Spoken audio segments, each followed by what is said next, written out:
And he looked at me and he said, yeah, I want to help you, but I don't think you have enough money. Would you call this community a cult? Yes. If you look up cult in the dictionary, you would check.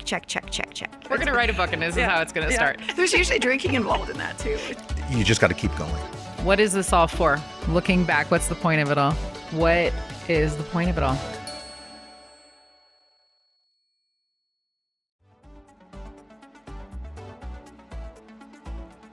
Patsy James, I'm so glad you're here. Welcome. Thank you. Thanks for having me. Yeah, you're welcome. So I know that you are a national board certified health and wellness coach, but what I don't know is the extent of your backstory. So I'm hoping that you will kind of give me some history. I know a little bit. I know enough to know that I'm really interested in learning more, but tell me about where you grew up.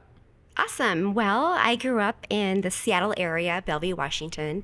I was born in California. My family moved to Bellevue when I was 2 years old, and my childhood was very simple, very protected, very guarded.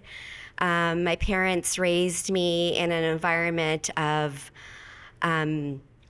basically it was a very conservative religious environment. I went to the church school. Did you have brothers and sisters? Yep, I have a brother named James. He is now passed, and that's why I call myself Patsy James. He was 3 years older than me. And Wait, what age did he pass? he passed at 27, Oh, and man, I was that's 3 tough. years younger. Yeah, it was pretty hard. But yeah, so I grew up very simple. I didn't go to public school, went to the church school, got married very, very, very young. How old were you when you got married? I was 17, but because of the way I was raised, I was basically like a 12-year-old because we weren't allowed to watch TV. We weren't allowed to play with the neighborhood kids. We had to dress a certain way. So in this community, how many people were living there with you at the time? There was probably about 50 of us, 50 to 80. And those 50 people were just totally isolated from the rest of society. Yeah. Did you know at that time that that was unusual, or was that your whole world and all you knew, so you thought everybody lived like that? Great question. The biggest emotion that I had growing up was fear because of what I was taught. So it was a lot of fear-based things. So I was scared to do anything Tell me why. Why were you scared of everything? because I was threatened that I'd burn forever in hell if I happened to think about boys or lipstick, or if I thought about maybe popping my collar up, or if my skirt was a little too short. If it Who didn't, told you this? the leadership. Yeah. It's a lot of shame and guilt growing up. Yeah. A lot of shame and guilt and fear. I remember as a little girl holding on to the back of the pew in front of me, and I was tiny then. You're tiny still. But I just remember holding on to the back of the pew, and they were talking about the rapture and hell and eternity. Terrifying. Very terrifying. I remember them saying how hell, eternity is as long as a big silver bullet in the universe, and every time a bird would go by once a year and just brush its wings against it, basically that would just dust it off. And that was as long as eternity was until it went away. So I remember standing there just being scared to death, wave and waves of fear coming over me, thinking that if the rapture happened right now, I was thinking about lip gloss. Oh, I'm not no. kidding you, lip gloss that I would burn forever. Oh my gosh. Yeah, so that's what it was like growing up. And who were your friends? There were other kids there at your age? Yeah, we were allowed to play with each other, but not neighborhood kids. So we played, I had all of my friends were in the same environment as me. But I do want to say that my parents loved me very much, and I definitely felt that love. They lived in that fear as well. So I don't blame them. How did they end up in this community? They joined when they were very, very young. They grew up in a really small town in California, and they both had pretty interesting childhoods, and they joined as a way to find community and love and family, I think. And so they met there and got married there. Yeah. I see. So their intentions were Their tensions were good. very solid and good. Would you call this community a cult? Yes. If you look up cult in the dictionary, you would check. Yeah, we were taught that if you did not believe like we did, then you're going to hell. So I just remember thinking as a kid, wow, hell must be really big. Yeah, because we're all going. We're all going to hell. Who stays out of that mess? Right? And heaven must be very tiny. And, as I was strongly encouraged to marry an older man, Why were you encouraged to marry an older man? that's the way. Why? So They don't tell you why? as women, your job is to be submissive and support your husband and be a very good wife. I can iron really good. I can cook well. I'm a great house cleaner. That's but what you were trained for? I was trained One for. husband, one wife? One husband, one wife. Yep. And I just remember after I got married, I had my beautiful son. I remember thinking, there's got to be something else. This can't be true. Why is What made you think that? well, just like my neighbors, where I live, they were great people. Why are they going to hell to burn forever? Like my extended family, why are they? And I remember like people I worked with, and it didn't make So you started sense to to me. question the belief system. Mm-hmm. What did your husband think about that? Did you voice to him that? How much older was he than you? He was quite a bit older. He was like 9 years older, which doesn't seem that much older. When but, you're 17, that's a lot well, older. I was like a 12-year-old though. Yeah, right. emotionally. So, yeah. So he wasn't raised in it, so he had a different perspective. Why did he join the community? Probably for the same reasons my parents did. I'm not quite sure. He's a great man as well, but just not the right person for me to marry. Like, great man. He was the father of my child. Him and I are friends today, but his journey is different than mine. But I just knew that something was different. And I remember thinking that, I'm miserable. I'm gaining a ton of weight. I mean, I'm using food as a way to like soothe myself. I was just so miserable, upset, depressed. I didn't know what to do, but I just remember thinking that, you know what, I'm going to leave this environment, this belief system. And if I go to hell, at least I'll go happy because I'm miserable. Well, and it has to feel like if I'm going to go to hell, no matter what I do, you can't win, right? So you may as well go somewhere else. What if I want to watch The Golden Girls or I Live Lucy? It was that strict. What if I wanted to like trim my hair, or I love being a woman. What if I wanted to like put a little lip gloss on? I don't think I'm gonna go to hell for that. And I was taught that. Wow. And How old were you when your son was born? I was 21. So yeah, I was 21 when he was born, and I almost died giving birth.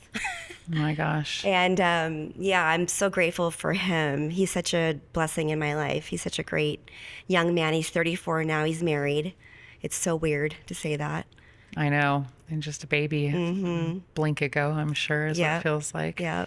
And sometimes I think that's why we go through things that seem really horrible, because it gives us such beautiful gifts. Yeah. And I'm so grateful the way you were I in was the raised. place you needed to be to learn the lessons you needed to learn to become who you needed to become, right? Yeah. And I'm grateful for that. I mean, it sounds horrible, and it was, but I'm grateful it happened. And my parents did the best they could, and I know their hearts were in the right spot. Right. So I don't blame them at all, and I'm just grateful. So when you decided that you didn't want to be in this community anymore, how old were you and how old was your son? I was 25. He was 4. I had no education. No. I was raised to be a great wife. I did go to the church school, so we learned how to read and write and do math and things like that. But really, not the kind of education that would get me a great job out in the real world. So, yeah, I left when I was 24, 25. My son was 4. And you left your brother and your parents there in that community when you left? Yep, I got shunned like you would not believe. Oh, I'm sure. Yeah. And did your brother marry in that community and have children in that community? Yeah, he was a minister. Oh, wow. Yeah. Yep. So my parents were founding fathers in this community, and my brother was a minister. And then here I am, little And you're the Patsy. black sheep. No one thought that I would actually make it. I remember when I left, everyone shunned me. I remember them thinking, she's not going to make it. And She's going to come back with her tail between her they legs. had no idea who I was. And let's talk a little bit about your weight at that time. You mentioned that you used food to sort of self-soothe and fight your own chronic depression in this place. Oh, yeah. What was your weight at the time when you left? My heaviest weight, now, mind you, I'm 4'11".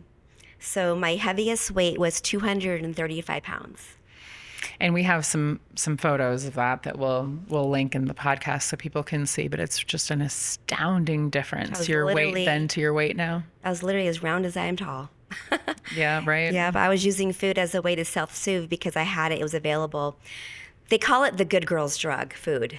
And I was definitely a good girl, and I was using food to self-soothe myself, to comfort myself. And so now you're 25 years old. Mm-hmm. You have no education. Yep. You have a 4-year-old son, mm-hmm. and you're morbidly obese mm-hmm. with no skills other than how to be a good wife. Mm-hmm. And you decide to pick up and go where? Well, I got an apartment. I grabbed what I could, went to an apartment, and I did what I do best. I babysat during the day, and I waited tables at night. And I made it. Amazing. I made it. I have never gone back. I don't look back. My story is very long and detailed about where I'm at today, but that's what I did to get out. And I remember everyone, all the shunning going on, but the whispers were coming back to me saying, like, Patsy's not going to make it. Like, she's little. They didn't know how strong and powerful I am. Don't you think in some ways that gave you the fire that you needed? I had the fire for sure. For them to sit there and mm-hmm. doubt you and judge you, you can turn that energy into fuel. 100%. Oh, yeah. And I was determined to not live that life and to be happy and free. And I would do whatever it took to get there. And that's what I did. That's amazing. So what happened for you next now? How did you evolve out of waiting tables and babysitting? Well, I picked up the Yellow Pages one day, and I was like, I got to do something else. So back then we had the Yellow Pages. I went to night schools, and I found a beauty school that had night classes, and I went and got my manicurist license. And I went to school at night on the weekends, and I turned that into an amazing, incredible career. And at this point, were you still overweight? Very much so. Huge. Okay. Could barely move. Like sitting down doing nails was great for me because I didn't have to be up on my feet. Right. I was waiting tables and babysitting during the day, but I needed to make more money, and I wanted a solid career. So I went and got that license. Okay. And then you started doing that. Were you working for someone else, or did you start your own business? Yeah, I worked for a really large salon and day spa in the Seattle area. Very quickly, I was number one in the company for what I was doing, and I ended up being a head trainer because of my fire, my ambition. I wanted to be the best. I wanted to make a lot of money. I wanted my son to have an amazing life. And so I just worked really, really hard and did that. And then I eventually did open up my own private boutique salon and spa. It got to the point where word got out how good I was and how reliable and I was trustworthy that I would be flown to New York for one client. Wow. I would sign NDAs. I did a lot of celebrities and very wealthy people, and it got to that point, and I was just like, I was thinking to my childhood and how I grew up, to those people that said I would never make it, and look boom. At me now. Mm-hmm. That's amazing. That had to be so inspiring for your son to see his mom I hope so. do such amazing things. Oh, I'm sure it was. Yeah. So when did you start your weight loss journey? My weight loss journey, well, it was after I left, and I realized that I was in my 20s. I did not want to turn 30 and be at that weight, because I knew in my heart that if I turned 30 at 235 pounds on my 4'11" small little frame, that there would be some pretty big consequences from that. Eventually that's really going to start to damage your health. My health, and I knew that I would not attract the right partner at that weight, because, I wanted to make sure that, who I was on the inside reflected on the outside, and I knew that, if you're that unhealthy, you're not going to attract the right people. Well, and one thing to note about that I've always thought is so fascinating is that old suggestion that you surround yourself with people that are like what you want to be. And if you were to attract a really obese partner, now you're going to share the same eating habits and the same exercise habits, and it becomes a much harder cycle to break because you're each becoming like the people that you spend your time with. And so justifying those behaviors in each other just leaves you in the trap even longer. It makes it even harder to get out. Yeah, I stayed single because of that. I did not want to be like that. I wanted to lose the weight. Now I know it's called release the weight. And I wanted to make sure that I was the person that I wanted to attract. And so for years I stayed single. And I'm 55 now. So that was I was like 25, I was like 26, 27, 28 when I started making those big changes. And I knew that it was going to take me a long time to get to where I wanted to be before I attracted anybody. So you didn't look at this as a short-term diet to get on. You knew that you were making a huge overhaul to your entire way of life. Yep. Right from the beginning. Yep. And I wanted to do something really drastic. So I know that to do big things, you have to get to reach big goals, you have to do big things. And so I did something kind of big. What'd you do? Well, I marched myself into this doctor's office, Dr. Gelstrap in Bellevue, and I told him I wanted gastric bypass surgery, and I wanted the most aggressive surgery he had because I wanted to get this weight off, and I never wanted to have it bother me ever again. And he looked at me and he said, yeah, I want to help you, but I don't think you have enough money. And he was like, you need this amount of money. It's a big surgery. He's like, but I see something in you.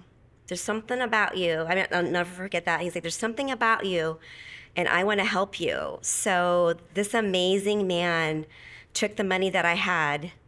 Oh, that's so awesome. And gave me the surgery. Wow, that's amazing. And what was it like going through gastric bypass surgery? I was excited. I couldn't wait. I was so grateful. I was in the hospital for 5 days. I don't even remember the pain or the recovery because I'm just so excited about it. And see, I've heard so many people say that it's just such a traumatic recovery because your habits are still there. So you're trying to still eat in the way that you're accustomed to eating, but it makes you really sick and the food doesn't fit anymore and all this. Did you experience those kinds of things? I didn't care. I wanted the weight off. In fact, I did it all wrong. How so? So the pendulum was way up here, right? And so I wanted it to be here when it comes to health. Well, I swung way this way. Oh, yeah. That's common. We see that in the yoga industry a lot. Yeah. I was so focused on the scale that I thought that when that number said 100, that the skies would part, the angels would sing. Right. My bank account would be full, and Yes. my dream partner would fall in my lap, and I would live happily ever after. Oh, that does not just apply to weight. Girl. That's every goal anybody ever sets for themselves. You think, oh, if I achieve this goal, then I won't have any problems anymore. Nope, that's not what happened. No, that's not what happened. When it hit 100, I looked at myself in the mirror. I was malnourished. I'd lost my hair. Half of it fell out. I was gray. I was saggy and baggy. I was malnourished. Yeah, I'm sure. I would eat like half of an egg. Oh, girl. I You starved poor myself. thing. Weren't you so hungry? No, I was determined to get the weight off. I didn't care what it took. Oh, my goodness. It took me 2 years to recover from that. Out of everything in this whole story, that's the thing that makes me the saddest. Oh, That you just deprived yourself completely. I like starved that. myself. Yeah, You didn't even think you were worth a half an egg. I would eat half an egg. I would lick a potato chip. Oh, stop. I would lick it. Yeah. Oh, you poor thing. What a horrible. No, I'm glad it happened though, because now I figured it out. And how did you figured figure it out? How did you find balance between those extremes? Well, I've now in my life, I have helped the last 2 years. I've helped 193 people release over 5,000 pounds. Amazing. Between that and my own journey, I've discovered the secret to lasting change. Well, I can't wait to hear it. We're going to save it for the next segment. This episode is brought to you by Blue Jay Media. Blue Jay is a video production company that works with entrepreneurs and businesses of all sizes. From local brands to national chains, they've been behind all of Namaste Yoga's marketing content since before we even ever launched. If you're in need of a commercial, social media content, even event coverage, or maybe even thinking about starting your own podcast, give my friends at Blue Jay a call. You don't need to be a CEO, a CFO, a salesperson, and a marketing team for your business. Let Blue Jay take the content creation side off of your plate so that you can focus on what you really love to do. Visit bluejayaz.com and tell them that Ashley sent you. Okay, that was so powerful, it bears repeating. Tell me how many people you've helped. In the last 2 years, I've helped 193 people release Not lose. over 5,000 pounds. Why do you make that distinction about they released? Because I don't want, because like myself, I did not lose the weight, I released it. And because of that, I've been able to keep it off almost 30 years. And that's a really powerful statement, because what you're implying here is that something has to happen on a deeper level than food. 1,000,000%. It's not about what the next quick fix is. It's not about what medication you can take or gastric bypass you're going to do. It's not about the next fad diet. What's it about? It's about your mindset. It's about learning how to literally love yourself, your body, and thank it for what it's done for you. Not look in the mirror at all of the things you don't like about your body. Be grateful for my body's produced a son. Oh, yeah. That's wild, right? It is. It's so wild. I produced another human, and he's amazing. I know. And my son's a nurse. He's out changing lives himself. And if my body didn't do that, he wouldn't be on this planet. Right. So it's all about changing your relationship with yourself. Well, and then you even think about how your body, because we talk a lot about gratitude and presence in our yoga practice too. So my field, parallels this line of conversation quite a bit. But I try to, when I'm having self-depreciating thoughts too, just remember how privileged we are that we can walk, we can talk, we can drive, we can, all these things that we need to give ourselves gratitude for and grace. There's so many people that don't have a strong, healthy body to take them through their lives. And to your point, the more we appreciate and respect, I try to think about it a lot as I get older too.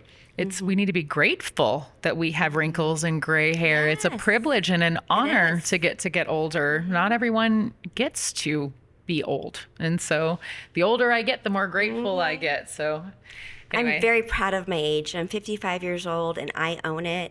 I love my age. I love what I've done so far in my life. But I wanted to share with you, the truth is, even with all of our amazing medical technology we have nowadays, 95% of us are gaining it all back. Why? Because we want quick fixes. We want to just lose weight overnight. We don't want to do the work. The emotional work. Yeah, the mindset work. We want just the outer work. We just want to fit. We want the our clothes. body to look good. Yeah, but we don't address the underlying cause of what's making us overeat in the first place. And I'm sure you can apply this to any addiction, right? Any addiction. And that's why I went and got my national board certification of health and wellness coaching, because I want to make sure that people trust me, for one. They hopefully have heard my story and they realize that I'm actually an expert in this. You're a medical professional. I'm a medical professional. I'm an expert. I link arms with my clients and go on this journey with them so they can figure out what it is that they need to release to have the lasting change. Mm-hmm. And it's not all about... Give me some examples. What kinds of things do you work with your clients on? I mean, obviously don't share any personal information about your clients, but tell me someone's journey, an example journey of a potential customer. There's one actually gentleman that I'm thinking of right now. I have male clients as well. And, he's been using food as a way to self-soothe. And he has alcoholism in his family, and he was worried that once he decreased eating, that he was going to go to drinking. Mm-hmm. So I said, let's link arms. So he got on one of my coaching containers and linked arms, and we figured out other ways that he can get the dopamine hit without using food or alcohol. And the change in him has been unbelievable. He finally feels safe. He feels not the restriction, and he feels free. Amazing. So you mentioned replacing the dopamine hit, which is probably true, again, for any addiction, no matter what it is that you're addicted to. Mm-hmm. If you're used to getting that dopamine hit, how do you get another one? Give me like the top 3 ways that you can replace your dopamine hit with something positive or constructive. It's really cool. The reason why I love doing my practice is because it's different for everybody. But like, we're in a beautiful yoga studio right now. Like, for me, I would love to come here, do yoga in this beautiful, positive community where everybody here is on the same mindset of loving your body and not using negative things to get that dopamine hit. So yoga for one, and being in a good community. Also, it could be simple as picking up crocheting. I know it sounds funny, but whenever No, it sounds like something to do with your hands and your Right? mind. It's something to concentrate on. My daughter and I, she's 12. We love to do puzzles. Oh, And I mean, you yeah. could lose like 4 hours just staring at a puzzle. And I mean, it's dopamine hit you get from completing it, spending time with your loved one. I mean, that's where it's at. So that's part of my work is I help people figure out what that means to them, and it's life changing. right. Yeah. Okay, so you help crocheting. What's another one? Joining a community, having friends around you that are on the same journey, and call a friend, go on a walk. Another thing that I like to do, I'll share, is I have a tea ritual. Oh, I love that. I have a special mug that has little bunnies on it. I know it sounds silly, but it's my favorite tea mug. It's like just the right size, and you like the way the handle fits in your hand. I relate to this. Yep, and I make my tea, and I sit there and I hold it, and I smell it, and I'm grateful for it, and I enjoy it. Yes, I get that. Yeah. And back to the community piece, we see that every single day that when people are changing their lifestyle in some way, it can be a little bit isolating because the people you usually hang out with and the places you usually go are full of the thing you're trying to not do anymore. And so sometimes people hit this loneliness phase of their journey. And at the yoga studio community, we hear every single day where people say, this is so great because we don't have to drink. Yep. And we don't have to stay up really late. Yeah. And we don't have to eat a bunch of crap. And we can just hang out and be friends. And those negative things aren't happening in the community around us. And it makes it a lot easier not to worry about it. And leave feeling good about yourself. So speaking of that, I am on a mission What's your mission? to spread this message to the masses of inspiration and hope. And I am getting on stages. I want to eventually write a book telling more details about my story and just giving people hope and realizing that, because my ideal client is successful. They have a beautiful career. They have an amazing family, partner, beautiful car. They go on vacations. They have a great life, but they just can't figure it out. They can't figure out this piece, why they can't get this one thing right. Right. And the yo-yo, the standing up for the next diet, losing the weight, gaining it all back plus 10 more. Oh my gosh, and we hear for every years and single years and day years. there's a new treatment, a new pill, a new shot, a new something. And every time I hear that, I think how discouraging for people that they're going to put all their hope and money into this miracle thing that I'm going to go on Tuesday at 3:00 and they're going to give me a shot in the ass and I'm going to be skinny later. And then you next go day. back to your own habits and your normal routine and you don't change anything. Or you touched on, another thing that really resonated for me, we see a lot in the yoga community too, where somebody says, I'm going to change my whole life. And I'm going to do all of it at once right now. I'm going to take 4 classes in a row. I'm only going to eat spinach. I'm, going to live and breathe my new life. And they burn out really fast. And it's too hard and it's too lonely and it's too much. And then they just go all the way back to the beginning again and don't find any balance or any sort of sustainable lifestyle that you could actually live with on a long-term basis. And all those things can be so discouraging that then you don't even try anymore. So finding a coach like you and a program like yours and an opportunity that you present where you link arms and actually are a qualified medical professional, I can't even imagine how powerful that must feel for you to be changing people's lives and helping them in such a huge way. The thing about what you just said, the person you just described, they have so much shame. Right? Oh, yeah, because you just keep failing over and much over in shame, your own and they're eyes. embarrassed. Of course, yeah. Because everyone can see that they've gained it all back, and then they don't trust themselves. So the work that I do is, from my experience with myself and with others, is I help them change that. How do you do that? Well, I link arms with them, and I show them a different way of how to do it, and it's not about restriction. What's it about? It's about changing your relationship with food and yourself. And those are linked directly. Your relationship with your food and your relationship with yourself. Yeah. So as you learn to love and accept and appreciate and acknowledge yourself, The weight just falls off. well, It's then crazy. then you start to, and I know my personal relationship with food and what I've taught to my children is like, isn't this the most beautiful tomato that we grew in our garden? It's going to nourish us and it's so full of nutrients. And we have an Alexa in the kitchen where we can say, tell me about the vitamins that I'm going to get from this smoothie. And you start to really approach food as this supportive friend that's going to give you all this beautiful nutrition that you need to keep yourself strong and to fight off illness. And And I can see where loving yourself and respecting yourself really I have helps something you. shocking to tell you. Okay, I Are you can't ready wait. for this? Save it. We're going to hear about it in the next segment. Okay.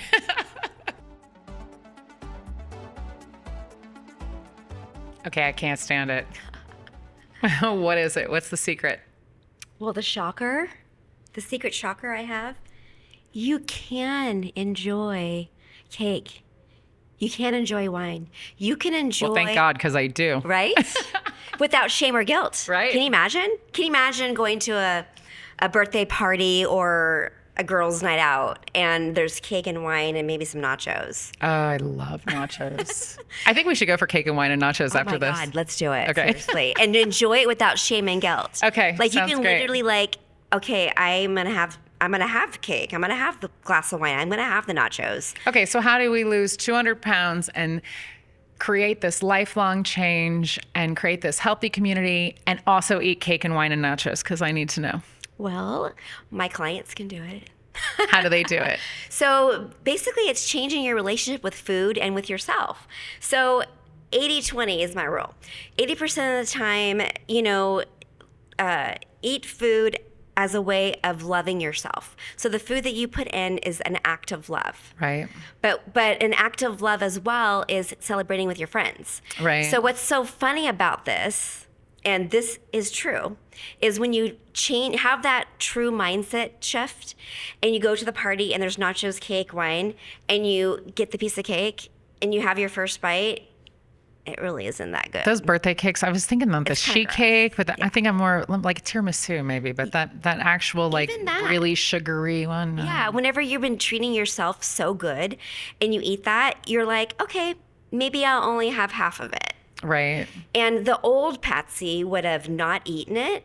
And then I would have stopped at the grocery store on the way home and bought a whole cake and eating most of it myself and gotten sick. Oh, you poor thing. But that's just what people do, though. Mm-hmm. People that are struggling with what I'm talking about is they have shame and guilt.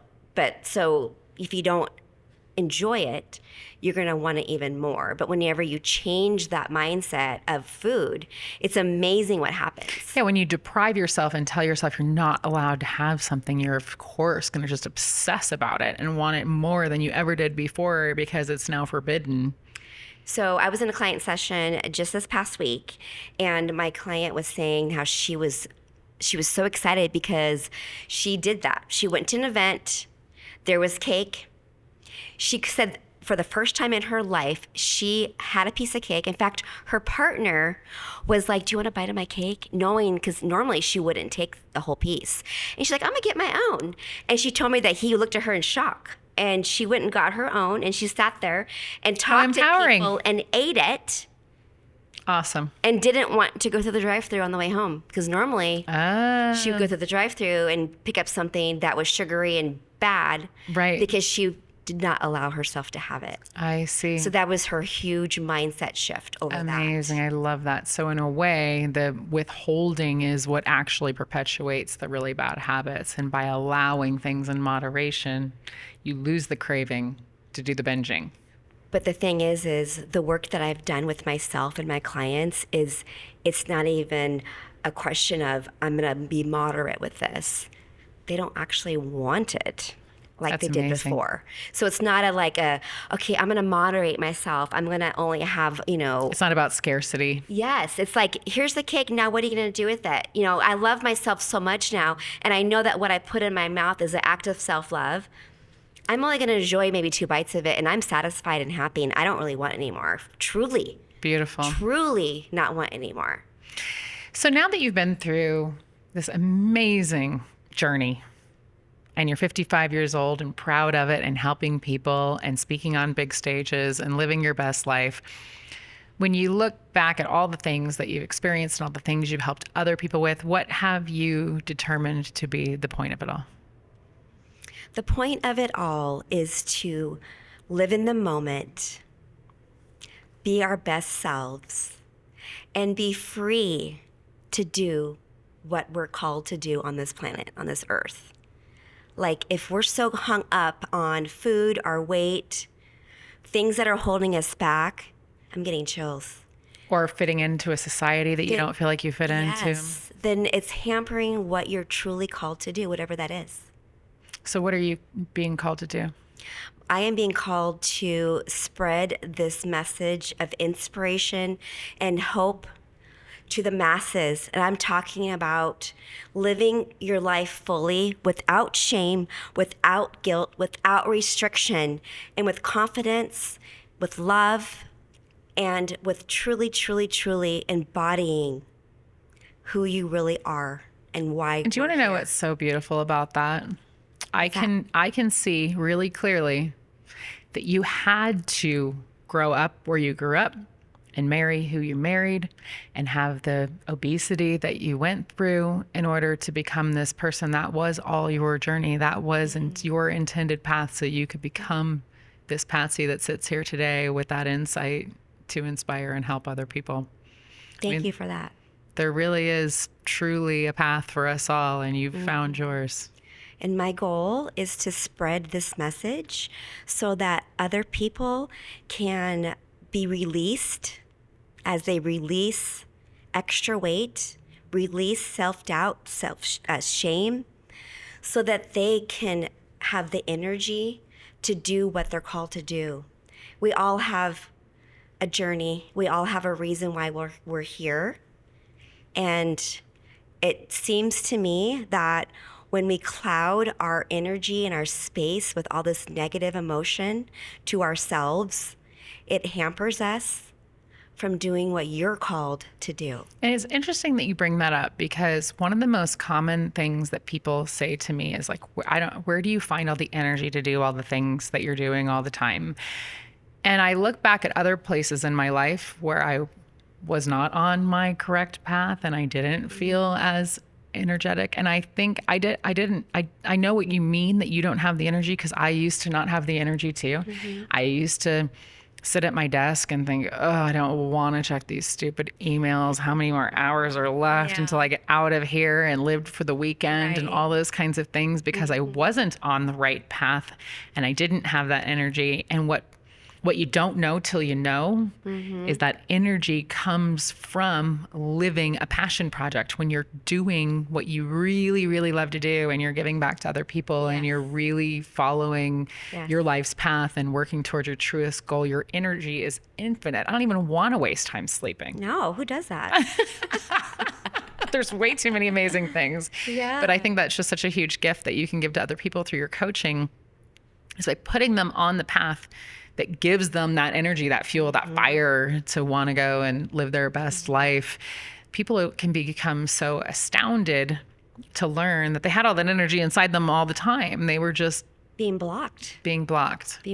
And, you know, the thing about carrying extra weight is everybody can see it. Yes, it's an external, obvious sign of inner distress, right? Yes, absolutely. And it's a shameful thing. So the dieting yo-yo that 95% of people are doing right now is so incredibly sad. I have no words. It's just incredibly sad, hurtful. And even our whole society is built for a certain size and shape of human being. I always feel so awful when I saw a man one time at the airport sit down at the end of this row of chairs that were all stuck together. And when he sat down, the whole thing teeter-tottered and it fell down, and Bless there was his heart. multiple people trying to help get him up. But like, how humiliating and awful. What a terrible situation to be in, where you don't even fit the seats and the tables and the chairs and things. I mean, it's just really, it's such a self-fulfilling prophecy that you feel shame, and then you get heavier, and then because you're heavier you feel more shame, and how the heck do you get out of the spiral once you're in it? Yeah, you go on the next diet, and you tell everybody, your friends and family, it's Monday again, I'm on this new diet, and then sometimes 3:00 on Monday the diet is failed. Over. So I don't believe in diets. I don't believe in the restriction of all that, and that's what I'm fighting against, is the diet culture. The diet culture has made so many of us so much more unhealthy, and it's damaging our self-esteem, our mindset, and our pocketbooks. It's the diet culture. I'm taking a stand against it. Well, and I think another thing that's so powerful about what you're doing is it helps everyone, men and women, all ages. Doesn't matter who you are or how old you are. And that's something I think, how often do you run into that people feel discouraged because they're so old or been doing it so many years, they feel like they're beyond hope? Oh, Does all the that come up? time. All the time. One of my dearest current clients, she's in her 80s, and we're doing work that she's never done before in her life. And it's just so fun to see her face light up. She told me our last session, she's like, Patsy, I went to the doctor and the doctor said I lost 10 pounds. I go, you mean you released 10 pounds? And she said, yes. I told my doctor about you and what the work that we're doing. But she said, I just wish it was a lot faster. I go, well, that's what you're used to in the past is Right, is crash dieting. crash dieting. But now we're doing all this inner work that the 10 pounds that you released are not going to come back. Beautiful. And we're going to keep releasing on our journey together. And that's such a good point. How often do people get discouraged because it's not fast enough because they've been offered a pill or a shot or something that was All the time. or a surgery? Yeah, it happened to me too. Like, you want quick fixes. Right. And obviously I did that and it hurt my health. Changing your whole entire life can't be too Yeah, quick. Right? Because you want lasting change. So my whole thing is lasting change. Do you have a benchmark for how much weight you think somebody should lose over what period of time? Or is it Absolutely not. totally different for everyone? Absolutely not. Like, I do not even like to talk about weight. In fact, I don't like the scale. If you want to weigh yourself at the doctor, great. But, it's more like, as you move your body because you love your body, as you change how you eat because you love yourself, everyone's journey is different. And it's just so beautiful and wonderful to watch it happen. It's actually shocking. Oh, I'm sure. Yeah. I'm sure. It's beautiful. Really powerful work. Yes. I want to change the world one person at a time. And you told me recently you were speaking to a Yeah. group of women. Tell me about that.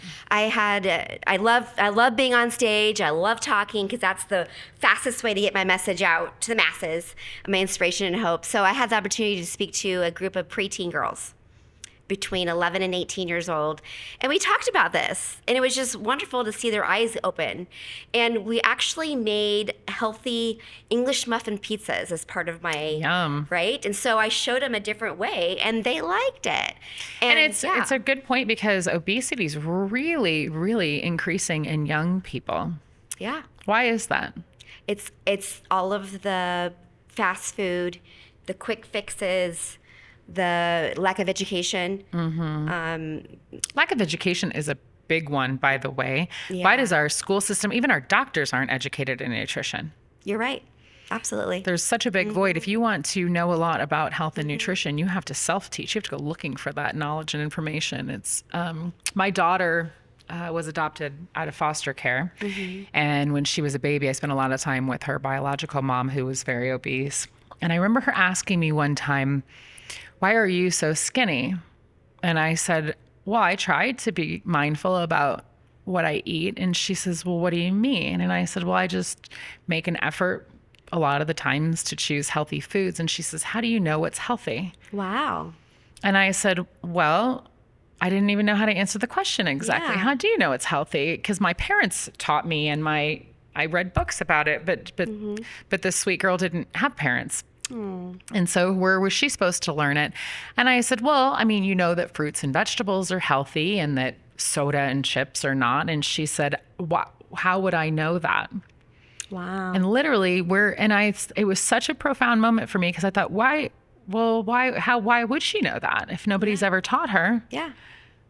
Where are you supposed to learn these things? And so, it can be such a huge opportunity for people to meet someone like you that can coach them through basics. Because if your parents ate a certain way and your family gathered around a certain kind of table and that becomes your culture and the way that you nurture your children and your family, and those recipes get passed down from generation to generation, and food becomes such a part of our identity, how do you know that those are not healthy choices and that's not the best way to take care of your body? Do you find that people are heartbroken to let go of their family recipes? I tell them that they can still enjoy it. It's, at birthdays, Christmases, whatever holiday that they I mean, yeah, and also, you can also take the recipe and maybe do some tweaks to it to change it up so it is healthier. Because you obviously want your kids to be healthier than what you were offered. Girl, my family's from Kentucky. Yeah. Everything's like a casserole with cream cheese and sour cream, and we like biscuits and salty country ham, and all that stuff's really delicious. But sometimes I feel a little bit deprived of my family recipes. It's like, well, I do know how to make these green beans taste real good, but it takes a lot of bacon fat and lard. I don't know if I ought to cook them that way. So there's nothing wrong with that. There's nothing wrong with that. I know it sounds weird, but there's nothing wrong with that because it's all part of our culture and our life. Mm-hmm. But then you also have to realize on the 80% of the time, it's like, I'm not going to eat the bacon lard green beans. I'm going to eat steamed green beans. Right. And they're going to taste just as good. But whenever I'm having a family celebration, we're going to have the green beans. We're going to have grandma's green beans. Absolutely. And I love your 80-20 rule. That seems like such a beautiful thing that you can apply to everything about life, not just what we eat. But if we're trying our best 80% of the time and just celebrate and let loose 20%. I remember my dad telling me when I went off to college, just make sure you do all things in moderation. Yeah. The good things and the bad things. Everything should always be done in moderation. I thought that was pretty good advice. I always say life's too short, but I'm not. I don't know. You're pretty tiny. I'm fun sized. I saw those big old giant heels you came in here in. Well, I need to be able to reach things, but yeah. Oh, yeah. I've seen you at the grocery store. You're that person asking me to get stuff off the top shelf. Yep. You're my favorite. Between us, there's an average size girl here. Yep. Exactly. Exactly. Oh, well, it's been such an honor to have you on the show. Thank you so much for coming today. Thank you. This has been fun. I know it has been. We're going to have to do a whole nother episode because I feel like we have so much more to talk about still. I have so much to say. I know. How do we find you? What are your socials, website? How do people contact you if they're interested in learning more about what you're doing? The quickest way is on Instagram, which is Patsy James, fit over 50. Yes, you are. Yeah, that's the easiest way just to find me, and you can send me a message. Okay, amazing. Well, I look forward to continuing the conversation another time. Thank you so much, Patsy. Thank you.